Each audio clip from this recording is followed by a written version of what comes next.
नमस्ते, प्रणाम, हर हर महादेव। आप सभी को स्वागत है हमारे चैनल में। तो कैसे हैं आप लोग?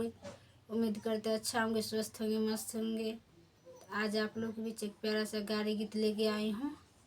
तो आप हमारे चैनल पर जाइए, सुनिए। अच्छा लगे तो लाइक कमेंट शेयर जरूर कीजिएगा, और नया है तो चैनल को सब्सक्राइब कर दीजिएगा। धन्यवाद।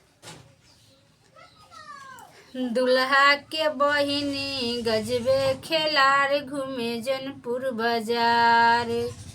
दुल्हा के बहिनी गजबे खेलार घूमे जनपुर बाजार।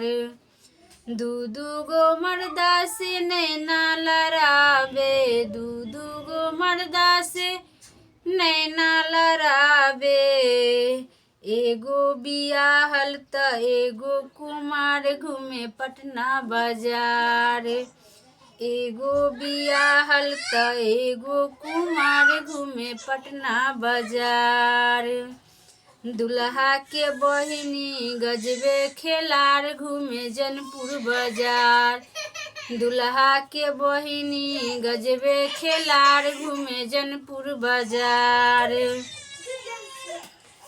दुल्हा के फुआ बड़ा उत्पाती, दुल्हा के फुआ बड़ा उत्पात। उनका पसंद पड़े मर्द देहाती, उनका पसंद पड़े मर्द देहाती। एक के संग रखे 10 भतार घूमे बलिया बाजार। एक के संग रखे 10 भतार घूमे बलिया बाजार। दुल्हा के बहिनी गजबे खेलार घूमे जनपुर बाजार।